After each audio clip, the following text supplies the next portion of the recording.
Magandang araw po, Sir Blair.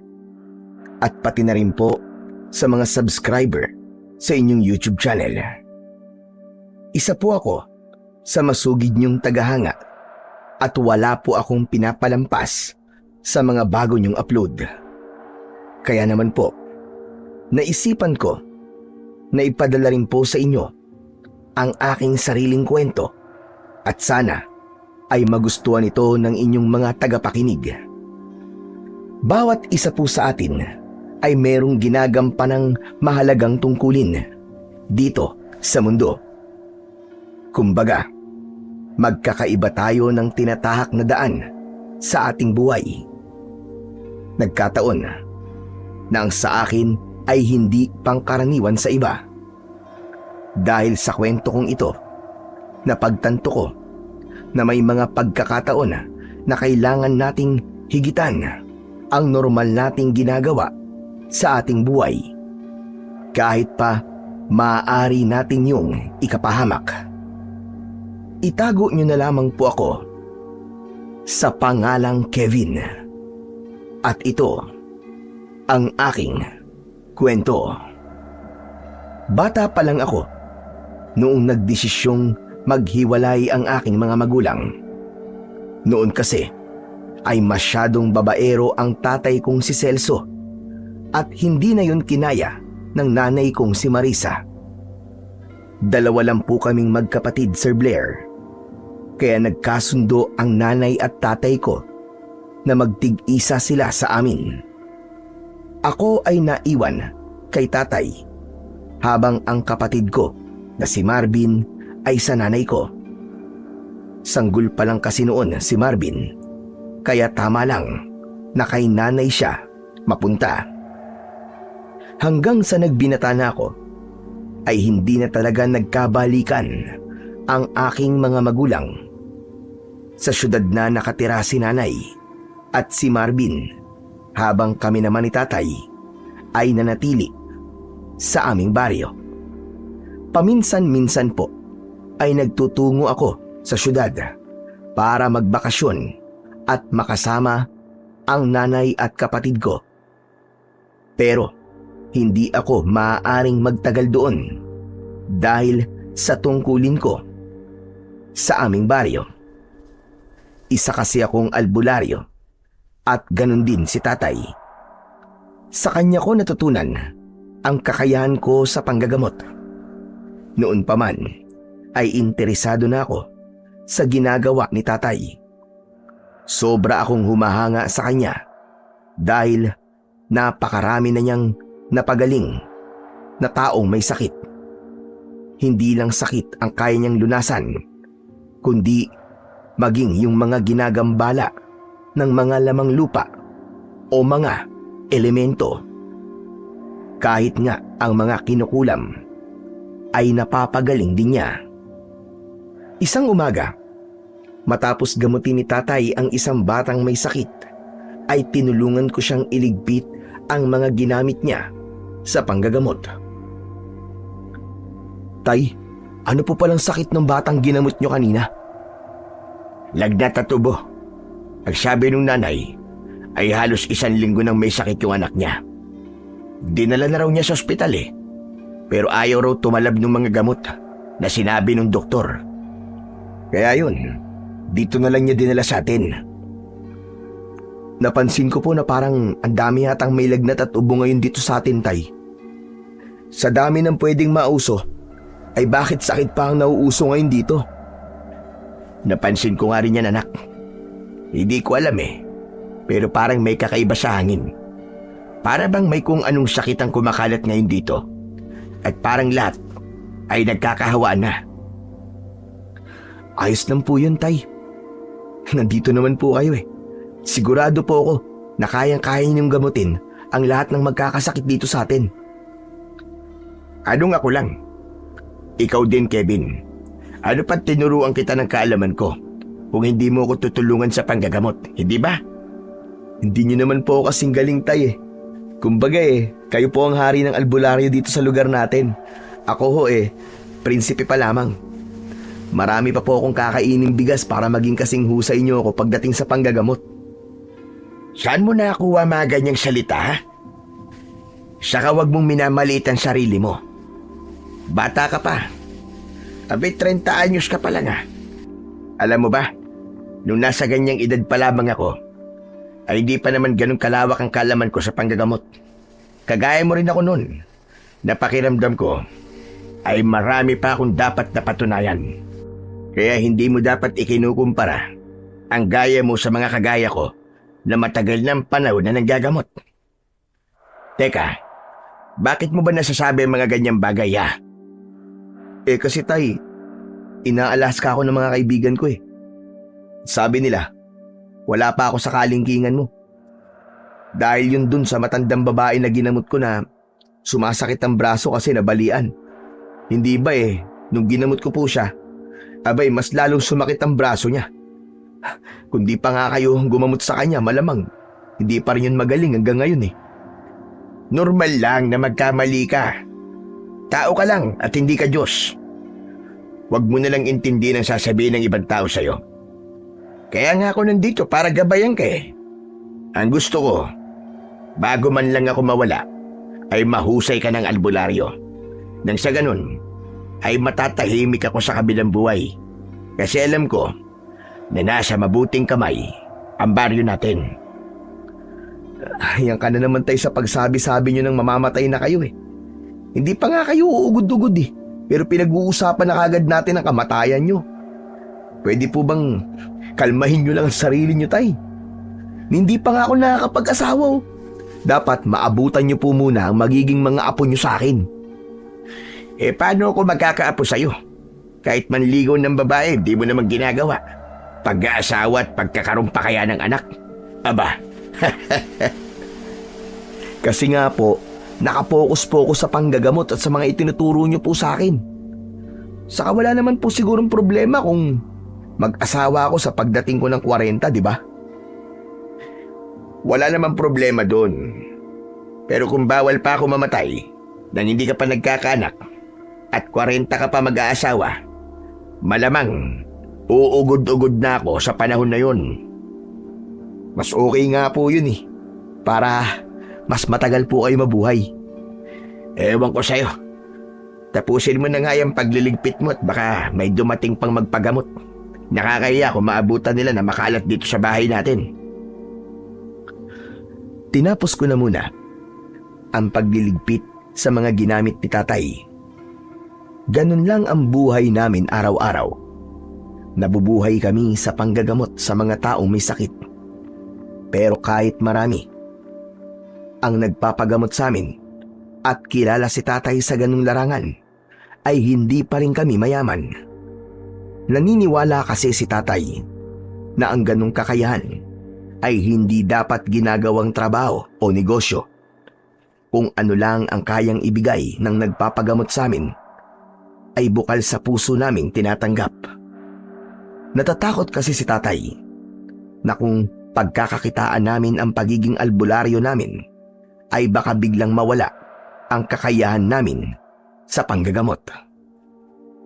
At dahil halos barya-barya lang ang nakukuha namin sa pagiging albularyo, ay kailangan naming kumayod para meron kaming panggastos sa araw-araw.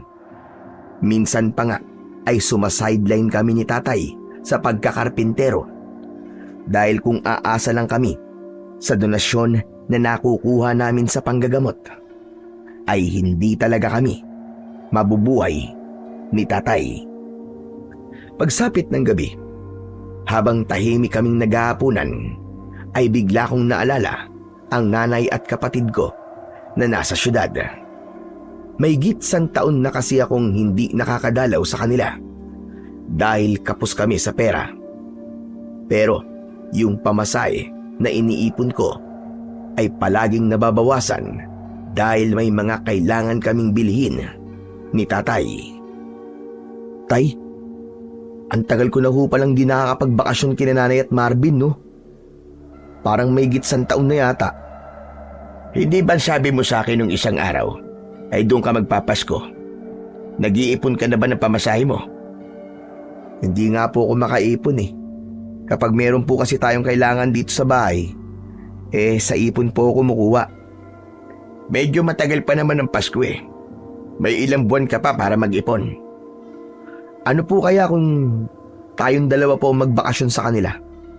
Sumama ka sa akin, tay, para makita nyo rin po si nanay at si Marvin. Hindi ho ba simula po na maghiwalay kayo ni nanay, ay hindi mo pa sila nakikita? Naku tay, ang laki na po talaga ni Marvin ngayon. Parang mas magiging matangkad pa nga po siya sa akin eh. Tapos si nanay, kahit nagkakaedad na po, mas lalo pong gumanda.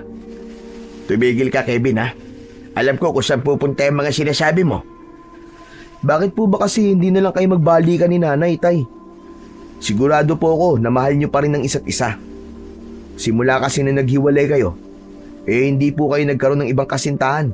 Di ba ang ibig sabihin lang po nun may pag-asa pa kayo magkabalikan? Tama ka naman. Mahal ko pa rin ang nanay mo hanggang ngayon. Nang hiwalayan niya ako, ay doon ko napagtanton lahat ng pagkakamali ko. Napakalaki ng kasalanan ko sa kanya. At hindi ko siya masisisi kung bakit mas pinili niya na iwalayan ako. Masyado ko siyang nasaktan sa pagiging babaero ko. Nagbago naman ako, pero huli na ang lahat. Ang nanay mo, hindi ko sigurado kung mahal pa rin niya ako. Isa pa, mukhang masaya na siya na wala ako sa buhay niya. Kaya tanggapin na lang natin na ganito talaga ang kapalaran ng pamilya natin. Sa totoo lang po, hanggang ngayon umaasa pa rin po ako na mabubuo pa ang pamilya natin, tay. Gusto ko pa rin na magkabalikan po kayo ni nanay. Tapos, dito na ulit sila titira ni Marvin. Alam nyo nakakainggit po kasi yung ibang pamilya na buo at masaya. Kung ako lang ang tatanungin, gusto kong magkabalikan talaga kami ng nanay mo. Pero dapat ay ganun din ang nanay mo. At hindi pwedeng ako lang ang may gusto. Maraming beses ka nang nagpunta sa kanya sa syudad. Kahit ba isang beses di niya nabanggit sa'yo na gusto niyang makipagbalikan sa akin? Hindi pa po Nakita mo na. Ibig lang sabihin ay wala siyang interes na balikan ako. Ganun lang yun, anak. Baka naman po ang gusto ni nanay ay kayo po magsabi nun sa kanya. Yung kayo po ang maunang magsabi na gusto niyo makipagbalikan. Kayo po ang manuyo. Subukan niyo pong gawin yun, tay. Pagpunta ko po nun sa Pasko, sumama kayo sa akin. Tapos sabihin niyo yun sa kanya. Kayo naman po kasi may kasalanan Kaya dapat, kayo po ang unang gumawa ng unang first move. Pambihira na yan. May una na, may first move pa. Mukhang kailangan mo yatang bumalik muna sa pag-aaral, ha, Kevin? Si tatay naman, parehas na rin yun. Pero tay, seryoso ako ha. Ano kaya? Kaya niyo po bang gawin yung sinabi ko? Kanina ko pa sinasabi na hindi, di ba? Saka nahihiya pa akong humarap sa nanay mo. Baka kapag nakita ko nun bigyan lang niya ako ng mag-asawang sampal. Baka mamaya may anak pa na uppercut. Di tanggapin niyo po. Pero malay niyo, di ba baka napatawad na po kayo ni nanay. Baka hinihintay niya lang talaga na suyuin niyo po siya.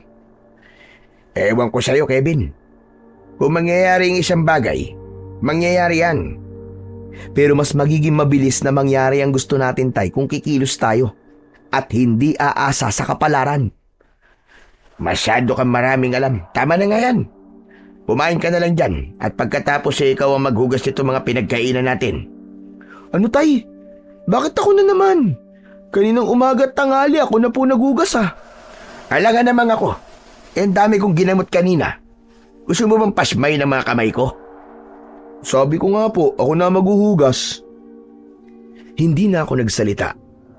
Pagkatapos nun, at itinuon ko na ang aking atensyon sa pagkain.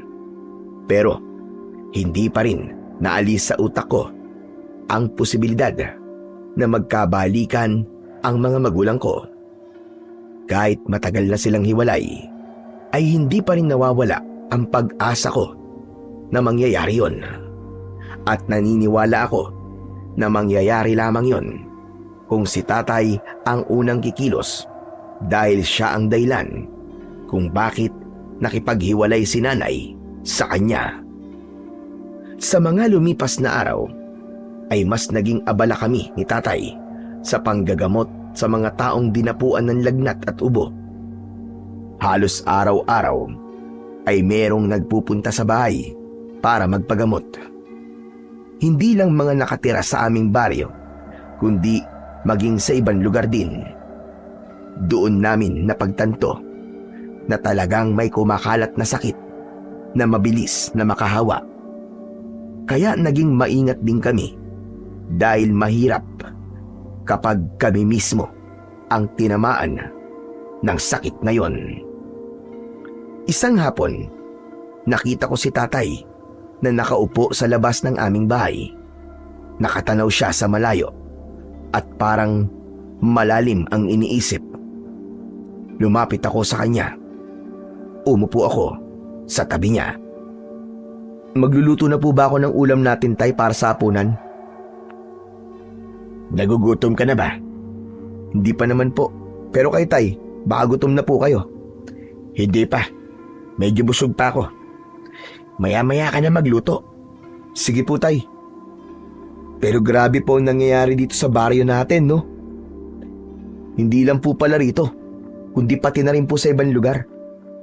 Parang habang tumatagal parami ng parami ang nagkakasakit. Yan na nga rin ang iniisip ko eh. Mukhang kailangan na natin ng tulong mula sa gobyerno. Dalawa lang tayong albularyo rito at hindi natin to kaya kung patuloy na dadami ang magkakaroon ng sakit. May nakita po ako kahapon na nagpunta po rito na mula sa health center. Sa tingin ko po pumikilos na po sila. Sana nga. Nakakaawa mga taong dinadapuan ng sakit na yon. Lalo-lalo na mga bata. May mga napapagaling nga tayo, pero mas marami ang dumadagdag na nagkakaroon ng sakit. Pero alam niyo po ba ang nakakatuwa sa mga nangyayari ngayon, tay? Ang dami pong taong nagpapasalamat sa atin, lalong-lalo na po sa inyo. Kahapon nga po nung bumibili po ako ng itlog sa tindahan, abay akalain niyo lumapit sa akin sa Aling Sonia. Halos maiyak po siya sa pagpapasalamat sa akin kasi dalawa po pala sa apo niya ang napagaling niyo. Ang sabi ko naman po sa kanya, mag-ingat na lang sila sa susunod para hindi na ulit sila mahawaan ng kumakalat na sakit. Hindi naman sa gusto kong may ganitong nangyayari sa baryo natin. Pero sa ganitong mga pagkakataon kasi, ay nakikita natin ang pagpapahalaga ng mga tao sa atin. Napakasarap kasi sa pakiramdam na marinig mula sa mga tao na nagpapasalamat sila sa atin. Magsasalita pa sana ako nang isang lalaki ang dumating. Nakasakay siya sa motor at nalaman namin na isa siyang kartero o yung nagdadala ng mga sulat. Isang sulat ang inabot niya sa akin dahil sa akin yon nakapangalan. Nang umalis na ang kartero ay saka ko lang tinignan kung kanino galing ang sulat. Tay, galing pala kay nanay itong sulat ah. Bakit hindi mo pa buksan para malaman natin kung anong sasabihin ng nanay mo? Tsaka baka may pera yan. Malay mo naman. Malabong may pera to, tay. Kailan po ba sumulat si nanay na may kasamang pera? Sa bagay, tama ka. Pero buksan mo na nang malaman na natin kung anong laman ng sulat na yan. Pinunit ko ang sobre at inilabas ko mula roon ang isang yellow pad. Inilapit ko kay tatay ang sulat upang mabasa niya rin yon.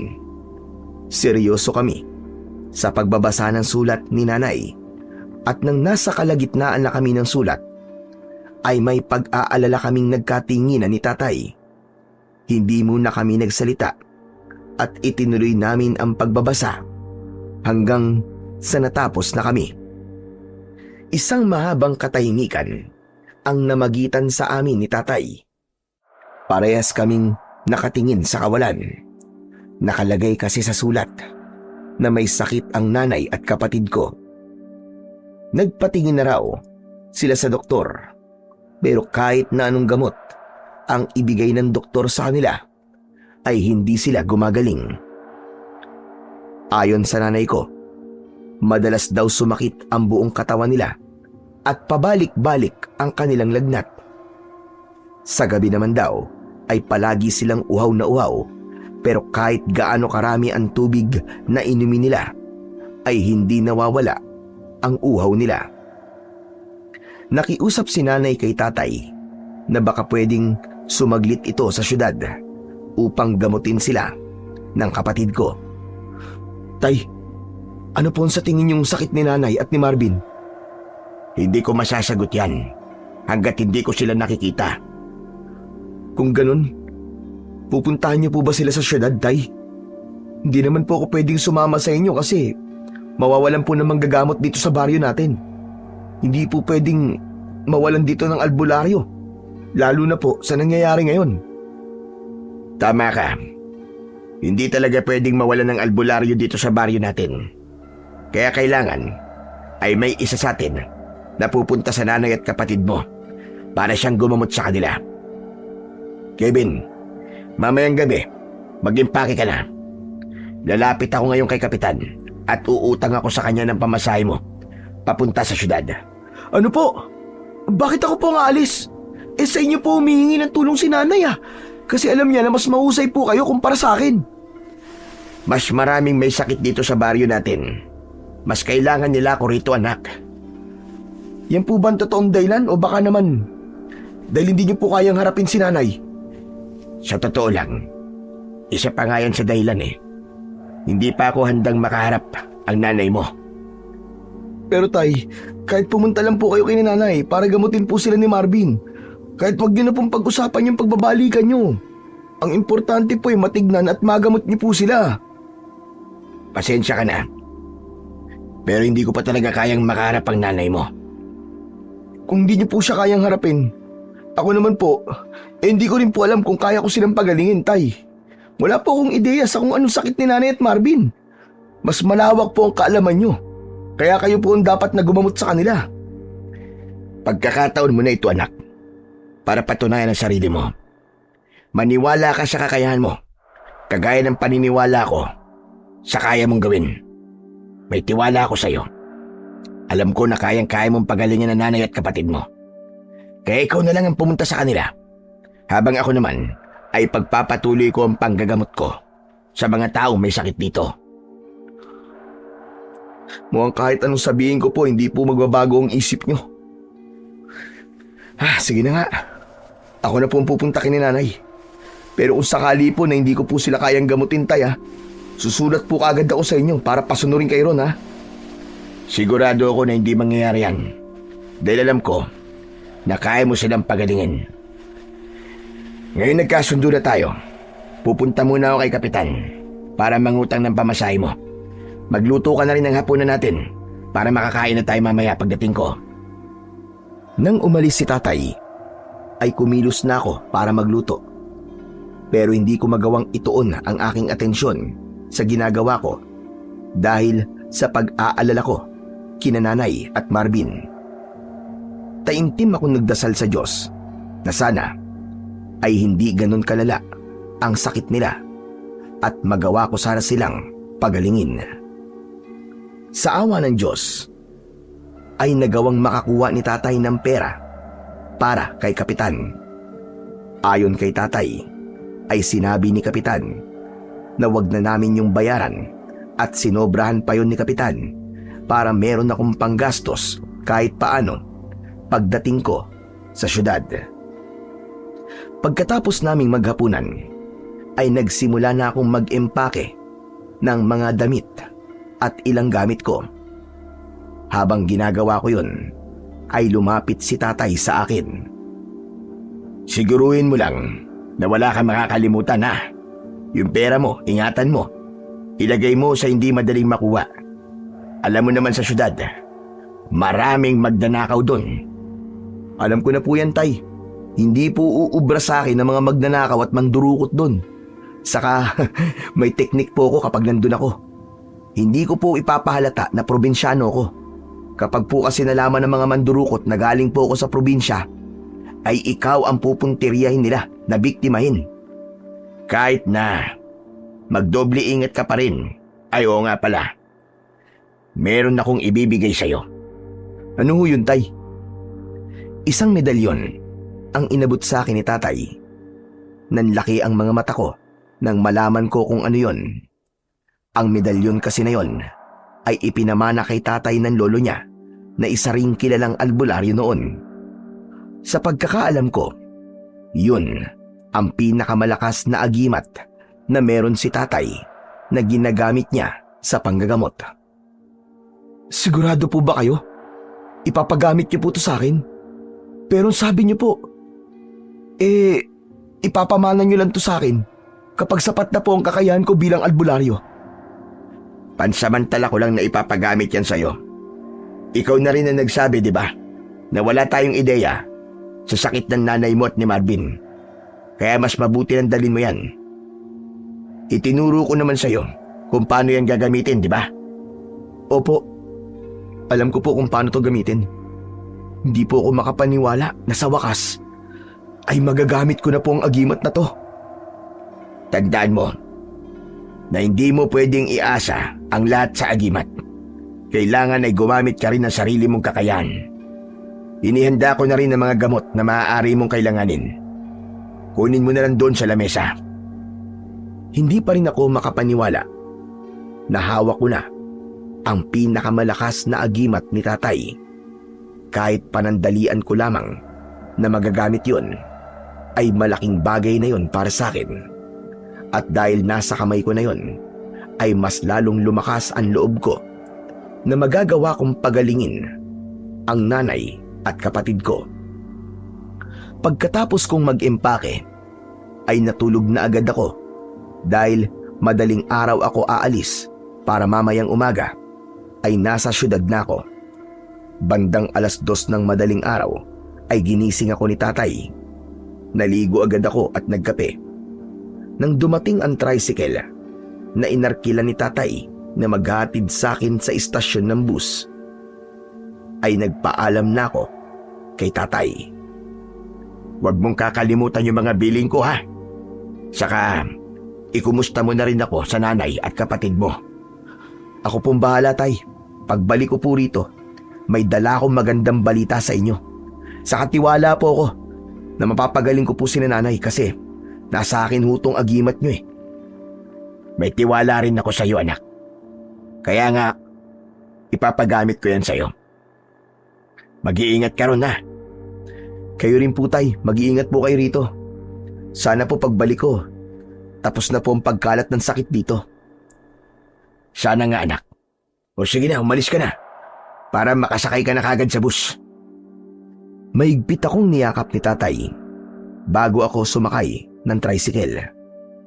Nang umandar na ang tricycle, ay nilingon ko si tatay.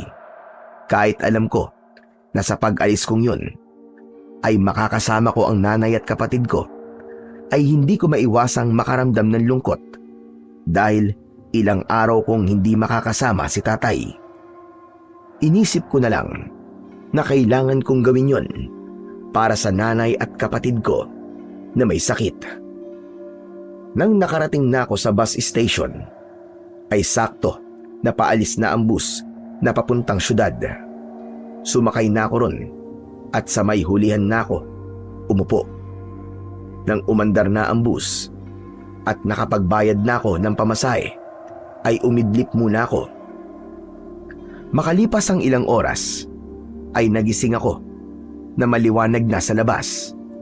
Napangiti ako dahil malayong malayo na ang itsura ng lugar na kinaroroonan ko sa baryo namin. May mangilan-ngilan na akong nakikitang nagtataas ang mga gusali at mas marami na ang mga sasakyan. Nang huminto ang bus sa isa pang bus station, ay bumaba na ako. Mula roon ay sumakay naman ako ng jeep. Halos kalahating oras din ang lumipas bago ako bumaba. Naglakad na lang ako hanggang sa narating ko na ang squatters area kung saan nakatira sina nanay at ang kapatid ko. Magkakadikit ang mga bahay doon at maraming tao ang nasa labas. Maraming batang naglalaro at ang iba ay bumabangga pa sa akin. Hanggang sa narating ko na ang harapan ng bahay ni nanay. Kumatok ako At hindi nagtagal ay bumukas ang pinto. Si Marvin ang nagbukas ng pinto at agad na bumakas ang saya sa mukha niya nang nakita niya ako.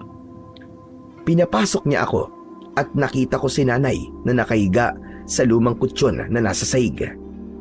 Naawa ako sa kanya dahil sobrang payat niya kumpara nung huling beses ko siyang nakita.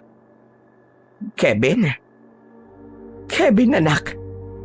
Mabutit nakarating ka rito ng ligtas. Kumusta naman ang biyahe mo? Okay naman po, Nay. Medyo hindi po matraffic kaya nakarating kagad ako. Kayo po, kumusta po ang pakiramdam nyo?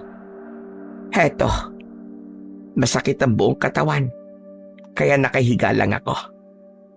Mabuti nga, at medyo mabuti ang pakiramdam ngayon ni Marvin kaya siya muna ang nagluto ng palanghalian. Marvin, maghain ka na para makakain na tayo. Ay, siya nga pala ang tatay mo. Nasaan? Nasa labas ba? Papasukin mo at baka nahihiyang magpakita sa akin. Hindi ko po kasama si tatay, Nay. Ako lang po ang pumunta rito. Ano ka mo? Hindi ba't malinaw sa sulat ko na siyang kailangan namin ni Marvin na gumamot sa amin? Naintindihan naman po namin yung sinabi niyo sa sulat niyo, Nay. Kaya lang, may kumakalat din po kasing sakit sa baryo natin ngayon. Ang dami pong nagkakaroon ng lagnat at ubo. Hindi po pwedeng umalis si tatay kasi kailangan po siya ron. Kahit kailan talaga yung tatay mo. Hanggang ngayon ay hindi pa rin niya alam kung ano ang dapat niyang unahin. Eh sinong gagamot sa amin ngayon? Ako po, Nay. Nakalimutan niyo na po ba? Albularyo na rin po ako ngayon.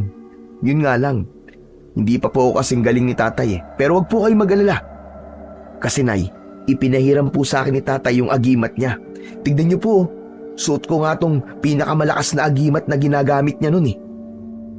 Aba, oo nga ano. Natatandaan ko na ibinigay yan kay Celso ng lolo niya. Para ipagkatiwala niya yan sa'yo. Ibig sabihin ay malaki ang tiwala niya sa kakayahan mo. Pasensya ka na, anak. Ang tagal na kasi nating hindi nagkita kaya wala na akong alam sa mga nangyayari sa buhay mo. Bakit kasi hindi ka pa dito tumira? Para magkakasama na tayong tatlo ni Marvin. Sorry, Nay. Gusto ko man po kayong makasama ni Marvin ay hindi ko po pwedeng iwan si tatay na mag-isa. Nakakaawa naman po, Nay, kung mag-isa lang siya ron sa atin. Saka sa totoo lang, nagbago na po si tatay, Nay. Hindi na po siya babaero ngayon. Wala naman akong pakialam kung hindi na siya babaero. Ang importante ay mas tahimik na ang buhay namin ni Marvin dito. Ay nako, wag na nga natin pag-usapan ng tatay mo at mas lalong sumasama lang ang pakiramdam ko. Kuya, Nay, tapos na po ako mag-ain. Pwede na po tayong kumain. O tara na, anak. Kumain na muna tayo at baka gutom ka na. Medyo nga po eh. Hindi pa po kasi ako kumakain simula nung umalis po ako sa bahay. Pinagtulungan namin ni Marvin na alalayan si nanay sa pagtayo. Nang magkakaharap na kami sa pagkainan, ay sinimulan na namin kumain. Habang kumakain, ay hindi ko napigilan na pagmasdan ang kabuuan ng bahay ni nanay. Wala pa rin nagbago roon mula nung huling beses akong nagpunta roon. May mga tagpi ang dingding at bubong. Maraming nakatambak na gamit na sa tingin ko ay hindi naman nila kailangan. Nay, ano po kaya kung kayo na lang po ni Marvin ang umuwi sa atin? Para magkakasama na po tayo. Hindi po ba sabi niyo sa akin dati, may posibilidad na mapaalis po kayo rito kasi hindi niyo naman po sarili itong lupa? Wala kaming planong umuwi roon dahil ayoko nang makasama pa ang tatay mo. Hindi niyo pa rin po ba napapatawad si tatay hanggang ngayon? Ang tagal na po nun, Nay. Matagal ko nang napatawad ang ama mo. Pero hindi ibig sabihin na pinatawad ko na siya ay nakalimutan ko nang ginawa niya sa akin.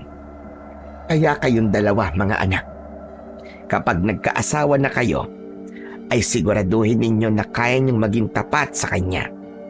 Huwag kayong gagaya sa tatay niyong babaero. Dahil napakasakit para sa isang tao na pagtaksilan siya ng taong inakala niyang mahal siya. Masyado naman pong seryoso yung pinag-uusapan nyo. Hindi po ako makarelate. Dapat nga ay marinig mo na agad ang ganitong usapan habang bata ka pa. Para kapag malaki ka na, ay hindi mo gayahin ang tatay mo. Ay, maiba ako kuya. Sa tingin mo ba ay kaya mo kaming pagalingin ni nanay? Susubukan ko, Marvin. Ayokong mangako pero gagawin ko ang lahat ng makakaya ko para gumaling kayo. Pagkatapos natin kumain, ay pag-uusapan natin yung sakit nyo para malaman ko kung ano ba talaga nangyayari sa inyo. Grabe kuya, hindi pa rin ako makapaniwala na sinusundan mo ng yapak ni tatay. Dati kasi naglalaro lang tayo na kunwari ay albularyo ka, tapos ako ang ginagamot mo. Hindi ko akalain na magkakatotoo yon. Ako, hindi na nagulat sa ginawa ng kuya mo. Bata pa lang kasi yan ay hilig niya ng makialam sa mga gamit ng tatay niyo. Talagang noon pa man ay interesado na siyang maging albularyo. Natatandaan niyo pa po pala yun, Nay. Abay, syempre naman.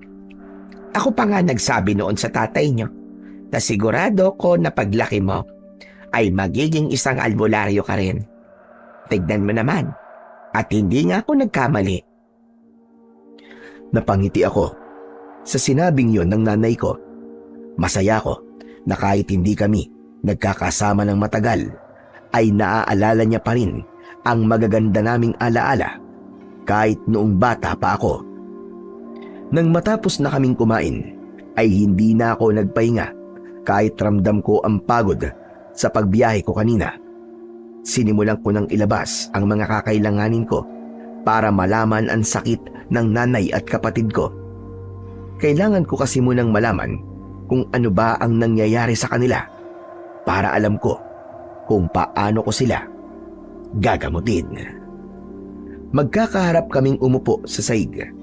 Dinasalan ko muna ang agimat na nakasabit sa aking leeg bago ko sabay na hinawakan ang ibabaw ng ulo ni nanay at ni Marvin. Mariin kong ipinikit ang aking mga mata. Maya-maya pa ay naging malalim ang aking paghinga. Nang ibukas ko ang aking mga mata, ay may nakita kong itim na usok na nakapalibot sa nanay at kapatid ko. Kinilabutan ako ng gusto. Tumaas ang balahibo sa braso at batok ko. May malamig na hangin na bumalot sa akin. Habol ko ang aking paghinga nang alisin ko ang aking kamay sa ulo nilang dalawa. Napahawak ako sa aking dibdib dahil sa aking nalaman. Kuya, bakit? Alam mo na ba kung anong sakit namin ni nanay? Wala kayong sakit, Marvin. Ano ka mo? Paano wala kaming sakit? Eh madalas kang sumakit ang katawan namin tapos minsan pa napakataas ng lagnat naming dalawa. Hindi yan sakit, Nay. Yan ay hawa. Hawa ng aswang. Ano ka mo? Opo, Nay, sigurado po ako. May tao rin pong ginamot noon si tatay na hinawaan po ng pagiging aswang. Kaya alam na alam ko po yan. Kung hindi yun naagapan ni tatay, ay tuluyan na sanang naging aswang ang tao na yun. Yan pong nararamdaman at nararanasan ninyo ay malinaw na senyales na unti-unting kumakalat sa katawan nyo ang pagiging aswang. Diyos ko po, totoo ba yung sinasabi mo, anak? O baka naman tinatakot mo lang kami? Kevin, ha? Ayoko ng ganyang biro. Hindi nakakatuwa. Sana nga po ay nagbibiro lang po ako. Pero yung pong ipinakita sa akin ng agimat, hindi po ako pwedeng magkamali, Nay. Pero wag po kayo maglala. Dahil hindi pa tuluyang kumakalat sa katawan ninyo ang pagiging aswang. Mabuti na lang pala at pumunta kagad ako rito sa inyo. Kayang-kaya ko pa po yung alisin sa inyo. Ayoko maging aswang, kuya. Ayokong kumain ng tao at tuminom ng dugo. Nakakadiri yon. Hindi yun mangyayari, Marvin. Ako ang bahala sa inyo ni nanay. Papagalingin ko kayo. Si Marvin na ang una mong gamutin at pagkatapos ay isunod mo ko. Agad akong kumilos. Inilabas ko ang iba ko pang gamit sa panggagamot. Pinakuha ko si nanay ng palanggana na may tubig.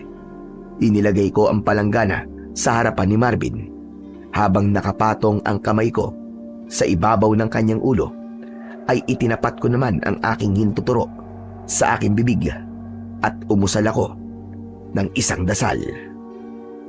Maya-maya pa ay ipinasok ko ang aking daliri sa loob ng bibig ng kapatid ko. Halos maabot ko na ang lalamunan niya. Maluwalawa si Marvin hanggang sa bigla siyang sumuka ng kulay itim na likido. Bumagsak yon sa palanggana na may tubig. Nang natapos sumuka ang kapatid ko, ay panay ang ubo niya. Pinagmumug ko siya sa lababo. Ganon din ang ginawa ko kay nanay. Pinasuka ko rin siya ng itim na likido sa palanggana.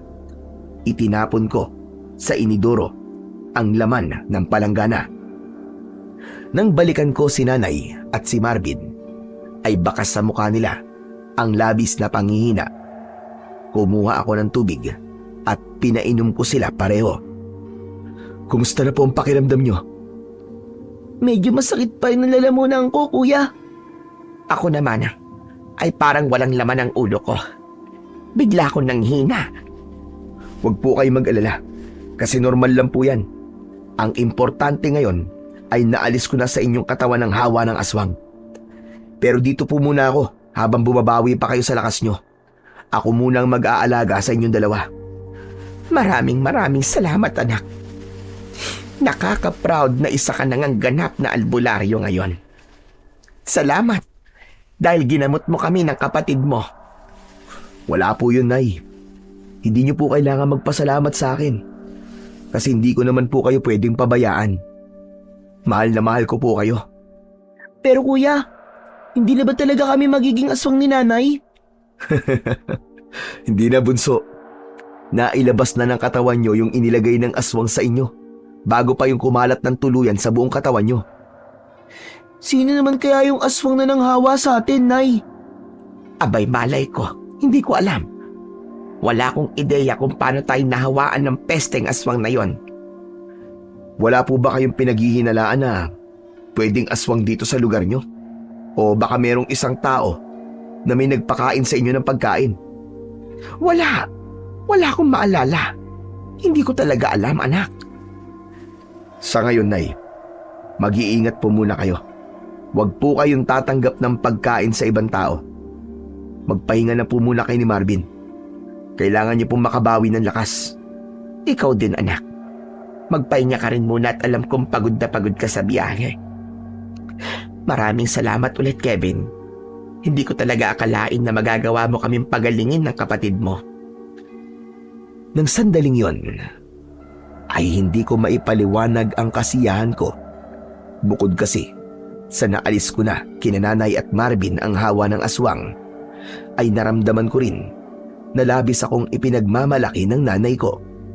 Alam ko na hindi siya makapaniwala na kaya ko nang gawin ang ginagawa ni tatay bilang isang magaling na albularyo. Sa sumunod na 2 araw ay hinayaan ko muna sina Nanay at Marvin na makapagpahinga.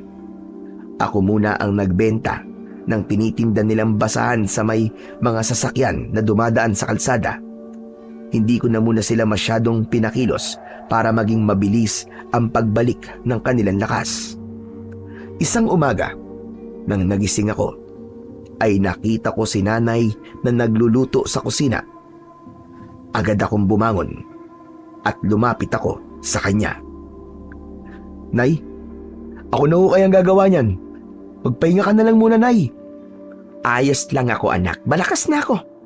Sa kailang araw na rin na ikaw ang palaging gumagawa nito sa bahay. Hayaan mo na lang na ako. Kayang-kaya ko na to, anak. Sigurado po ba kayo, Nay? Oo naman. Saka madali lang lutuin itong sinangag. Hindi ako mapapagod dito, ano ka ba? Sandali nga't gigisingin ko ng kapatid mo. Ikaw na muna maghalo dito. Nilapitan ni Nanay ang natutulog na si Marvin at malakas niyang tinapik sa hita. Ako naman ay hinalo ang nakasalang na sinangag dahil baka masunog yon. Marvin, anak, Gumising ka na nga dyan. Tirik na ang araw. Nanay naman eh. Natutulog pa yung tao eh. Bumili ka muna ng itlog sa tindahan. Bilisan mo na't kakain na tayo.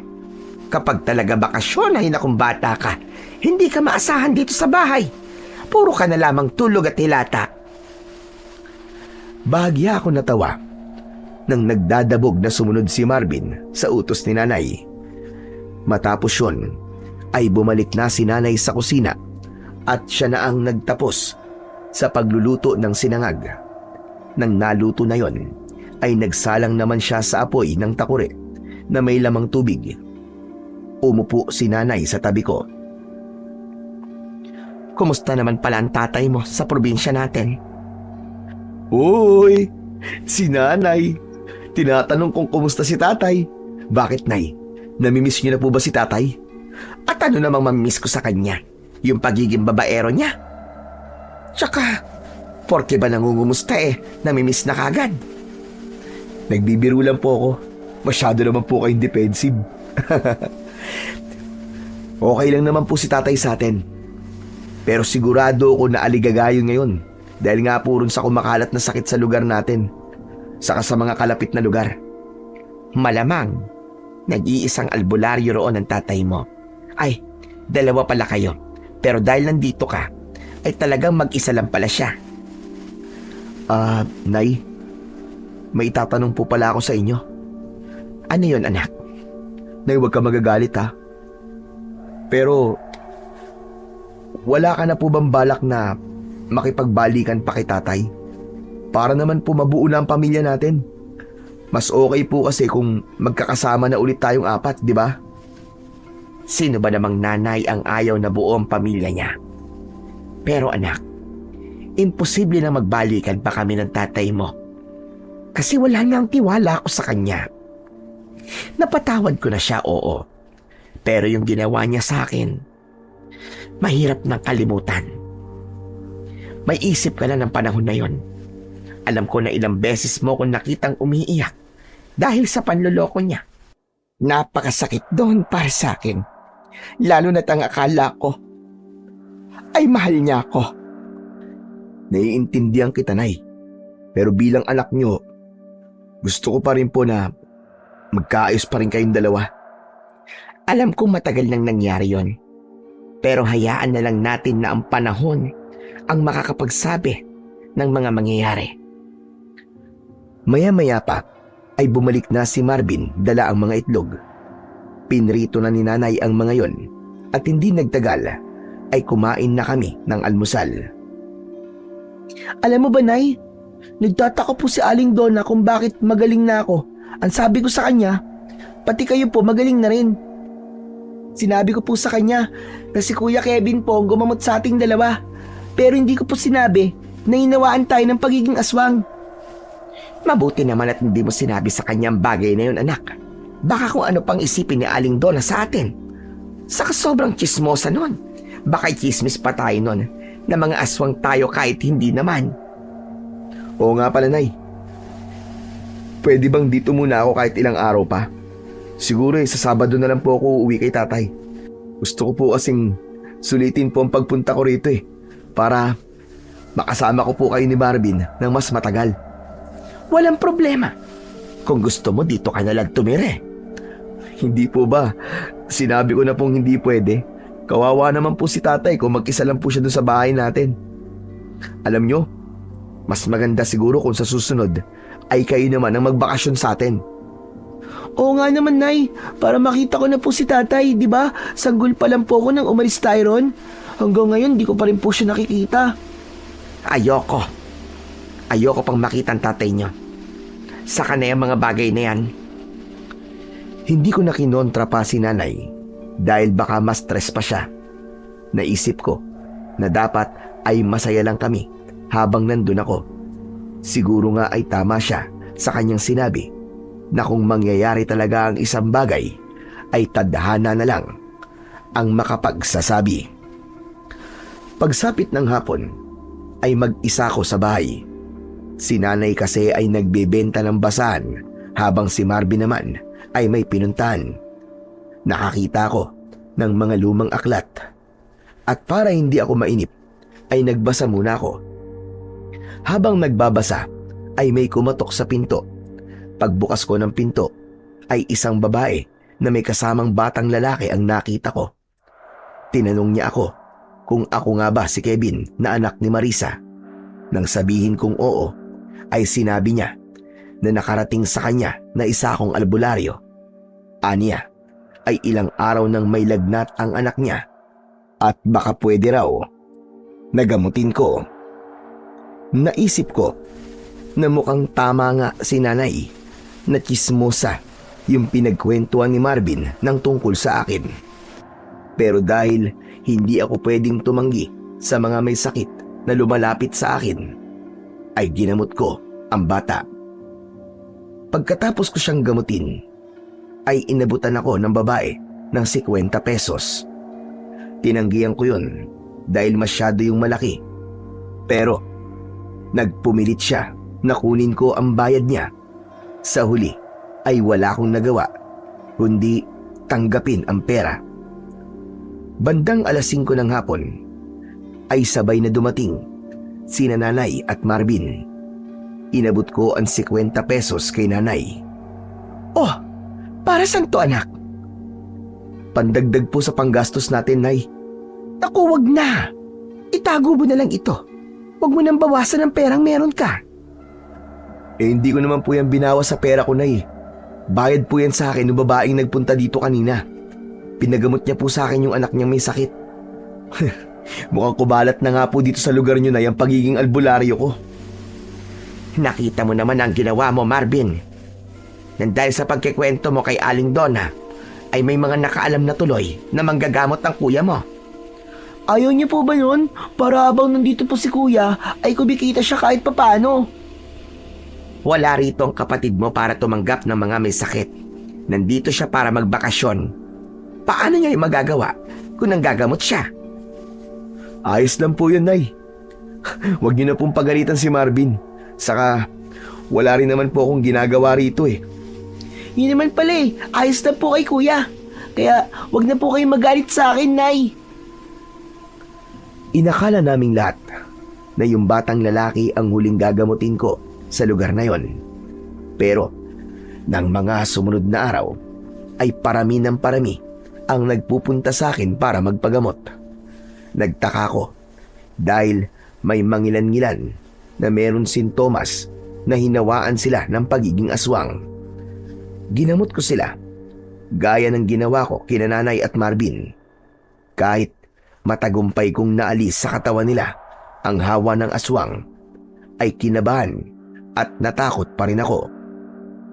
Isang gabi, nakaupo ako sa pintuan at nakatanaw sa labas. Napapitlag ako nang biglang tumabi si nanay sa akin. Nakaayos na yung higaan natin. Pwede ka nang matulog. Hindi pa po ako inaantok, nay. Ganun ba? Kanina ko pa napapansin na parang ang lalim ng iniisip mo. Dahil ba sa dami na nagpapagamot sa'yo? Alam mo anak, kung napapagod ka, ay pwede mo namang sabihin sa akin. Ako ang magsasabi sa mga tao na hindi mo na muna sila kayang gamutin. Di po ako napapagod, nay. Ang totoo nga po niyan masaya ako kasi nakakatulong ako sa mga taong may sakit. May iba po kasi akong iniisip, nay. Ano ba yun? Pwede mo bang sabihin sa akin ang iniisip mo? Malay mo, makatulong ako, di ba? May hinala po kasi ako, nay, na meron pong aswang dito sa lugar nyo at intensyonal siyang nangahawa ng pagiging aswang niya. May ilang tao po kasi akong ginamot dito na may sintomas din po ng kagaya nung hinawaan kayo ng aswang. Natatakot po ako, nay, na baka may mga tao na rito na tuluyan na po naging aswang dahil hindi sila nagpagamot sa akin. Diyos ko, totoo ba yung sinasabi mo, anak? Bigla tuloy akong kinilabutan. Hinala pa lang naman yun. Pero mas malaki po ang posibilidad na may nangyayari na ng ganun dito sa lugar nyo. Kaya mas makakabuti po talaga kung magdodoble ingat tayo. Naramdaman ko ang takot ni nanay nang dahil sa sinabi ko. Napagtanto ko na hindi pa rin pala ako pwedeng umalis kagad dun. Hindi ko kasi kayang iwan ang lugar na yon nang hindi ako sigurado na ligtas ang nanay at kapatid ko. Nang mga sumunod na araw ay patuloy pa rin ang pagpunta ng mga taong may sakit sa akin para magpagamot. Labis kong ikinatuwa nang ikwento sa akin ni nanay na marami siyang nakakausap na mga ginamot ko at sinabi na napagaling ko sila. Ipinarating din ni nanay sa akin ang pasasalamat ng mga taong yon. Isang umaga ay lumabas ako para bumili ng soft drinks sa malapit na tindahan. Habang bumibili ako ay isang lalaki na sa tansya ko ay nasa 40 ng edad at napansin ko na masamang nakatingin sa akin. Meron siyang makapal na bigote at ang buhok niya ay hanggang balikat. Kinabahan ako, hindi kasi lingid sa kaalaman ko na may mga rambulan na nangyayari sa lugar na yon. Ang sabi kasi sa akin ni nanay ay may mga tao roon na lulong sa ipinagbabawal na gamot, kaya kailangan kong mag-ingat. Naisip ko na baka mapagtripan ako ng lalaking yon. Pagkakuha ko ng binili ko ay agad-agad akong nagbayad. Aalis na sana ako pero humarang ang lalaki sa harapan ko. Excuse me po. Padaan lang po ako. Ikaw ba yung anak ni Marisa na si Kevin? Yung albularyong pinipila ng mga tao? Ako nga po yun. Bakit po? Magpapagamot din po ba kayo? Nagpapatawa ka ba? Bakit naman magpapagamot ng isang albularyo sa isa pang albularyo? Ho? Isa rin po kayong albularyo? Kasasabi ko nga lang, di ba? Oo, isa akong albularyo. Ako si Antonio. Nakapagtataka na hindi ako naikwento sa ng nanay mo. Ngayong sa akin sila palagi nagpapagamot ng kapatid mo kapag may sakit sila. Pasensya na po. Hindi po talaga niya kayo nabanggit sa akin eh. Sige po. Kailangan ko na pong umuwi. Sandali lang. Masyado ka naman yatang nagmamadali. May sasabihin pa ako sa iyo eh. Maglalaba pa po kasi ako eh. Prangka akong tao. Kaya didiretsahin na kita. Hindi ko gusto ang ginagawa mong panggagamot. Sa ginagawa mo kasi, nawawalan ako ng customer eh. Alam mo bang, ilang araw nang walang nagpapagamot sa akin. Kung di ka aalis dito, mas mabuti na itigil mo na ang ginagawa mo. Pasensya na po ulit kayo. Pero hindi ko po pwedeng tanggihan ang mga taong humihingi ng tulong sa akin. Isa po kasi yon sa itinuro sa akin ng tatay ko. Kahit po gaano kahirap o kakomplikado ang sakit ng isang tao, ay kailangan ko pa rin subukan na gamutin sila. Hindi po ako pwedeng tumanggi sa kanila. At isa pa po, hindi po natin pwedeng diktahan ang mga tao kung kanino sila magpapagamot. Ngumiti ako kay Antonio habang siya ay seryoso pa rin ang muka.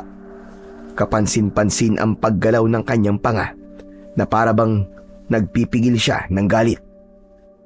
Nang hindi na siya nagsalita, ay magalang ako nagpaalam sa kanya at saka ako naglakad papalayo.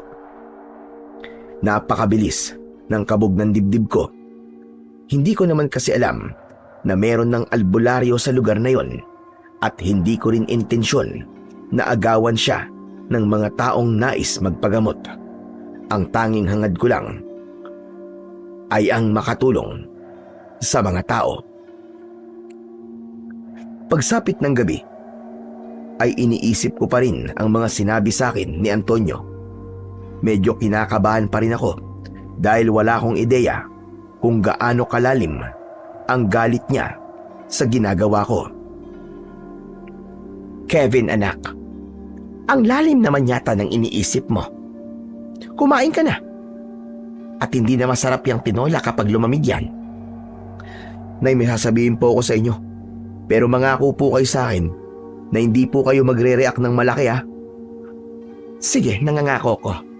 Magiging kalmado lang ako. Meron na po palang albularyo dito, Nay. Yung Antonio po. Oo.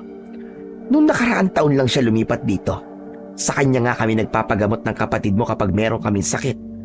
Kumpara kasi sa doktor, ay mas mura ang singil niya. Bakit?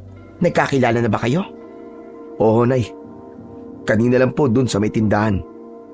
Ang sabi po niya, hindi po niya gusto na nanggagamot ako rito. Inaagawan ko raw po siya ng customer. At mas mabuti pa raw po na habang nandito ako, ay itigil ko na po ang panggagamot ko sa mga tao. Ano? Sinabi niya yun sa'yo? Aba, loko pala ang Antonio na yun ah. Bakit? Makokontrol niya ba ang mga tao kung kanino nila gusto magpagamot? Nako, nanggigigil ako. Parang gusto kong puntahan si Antonio at kausapin. Oh, Nay, kalma lang po. Hindi po ba nag-promise ka nakakalma ka? Hindi ko kayang kumalma. Lalo na't ang kuya mo ang sinabihan ni Antonio ng ganon. Talaga namang mas pipiliin pa ng mga tao na magpagamot sa'yo, Kevin. Kasi hindi ka persahang naniningil. Hindi gaya niya na talagang naniningil siya. At saka malamang, natatakot siya na mawalan ng trabaho. Lalo na ngayong nakikita ng mga tao na mas magaling kang albularyo kaysa sa kanya. Dapat po pala hindi ko na lang sinabi sa inyo eh. Nagagalit tuloy kayo ngayon. Tama lang na sinabi mo yan sa akin, anak. Hindi ko palalagpasin ang sinabi ni Antonio sa'yo. Bukas na bukas din ay kakausapin ko siya at baka ulitin niya yun sa'yo. Wag na po, Nay. Di na po kailangan. Di naman po niya ako sinaktan eh. Sinaktan ka man niya o hindi ay kakausapin ko pa rin siya. Kailangan niyang maintindihan na hindi ka nandito para makipagkompetensya sa kanya. Nagsisi ako kung bakit sinabi ko pa kay nanay ang mga sinabi ni Antonio sa akin. Pero sa emosyon na meron si nanay ng sandaling yon, alam ko na hindi ko siya kayang pigilan sa gusto niyang gawin. Pagsapit ng 12:00 ng hating gabi, ay mahimbing kaming natutulog. Magkakatabi kaming nakahiga sa lumang kutsyon. Naalimpungatan ako dahil sa ingay na naririnig ko sa bubong. Parang may taong naglalakad doon. Nung una ay inisip ko na pusa lamang yon. Pero nang hilakbot ako, nang may narinig akong tumalon mula sa bubong at bumagsak sa tabi ng bahay. Napabalikwas ako ng bangon. Agad kong ginising sina Nanay at Marvin. At bago pa man sila makapagtanong kung anong nangyayari, ay biglang nasira ang isang parte ng dingding ng bahay at mula roon ay pumasok ang isang nakakatakot na nilalang na may matutulis na mga kuko at ngipin. Nanlilisik ang mga mata niya at may malapot na laway na umaagos mula sa malaki niyang bibig. Hindi ako maaaring magkamali. Aswang ang nilalang na yon. Takot na napayakap sina Nanay at Marvin sa isa't isa, habang ako naman ay agad na iniharang ang sarili sa kanila upang sila ay protektahan. Nang akmang susugod ng aswang sa amin, ay mabilis kong hinablot ang upuang gawa sa plastik at malakas ko yung inihampas sa mukha ng aswang. Sa lakas ng pagkakahampas ko ay nagkapira-piraso ang upuan. Mabilis ako nag-isip. Tumakbo ko para kunin ang isang garapon ng asin sa may lutuan. Binuksan ko yon at sinabuyan ko ng asin ang aswang. Habang ginagawa ko yon, ay paulit-ulit ko siyang minura hanggang sa tuluyan na siyang umalis. Nang masiguro kong wala na ang aswang, ay nilapitan ko sina Nanay. Parehas silang nanginginig ni Marvin nang dahil sa labis na takot. Tama na po. Wala na po yung aswang, Nay. Naitaboy ko na po siya. Totoo nga ang sinabi mo. May aswang na nga rito, anak. Kuya, baka mamaya biglang bumalik yung aswang at kainin tayo. Hindi na babalik yung bunso. Natakot na yun kasi pinaliguan ko siya ng asin. Sa dami naman ng bahay dito, bakit tayo pang napili niya? Karamihan po sa mga aswang ay hindi namimili ng bibiktimahin nila. Kapag nakakita sila ng pagkakataon, aba talagang aatake sila. Alam ko po yan, kasi noon ay may aswang din sa lugar natin sa probinsya. Mabuti na nga lang at may kaibigan po si tatay na manunugis at yun ang tumulong sa amin. Mabuti na lang talaga at nandito ka, anak. Dahil kung wala ka, malamang ay ginawa na kaming midnight snack ng pesting aswang na yon. Kaya nga po ayoko munang umalis dito eh. Aalis lang po ako dito kapag sigurado na ako sa kaligtasan nyo. Sandali lang po pala at aayusin ko muna yung nasirang dingding. Inayos ko muna ang dingding na nasira ng aswang at pagkatapos ay sinabi ko kina nanay na pwede na silang matulog. Nagpresinta ko na magbabantay ako kahit duda ko na babalik pa ang aswang. Mas mabuti na kasi ang sigurado kami kesa sa magsisi kami sa huli. Sinamahan ako ni nanay na magbantay habang si Marvin ay natutulog.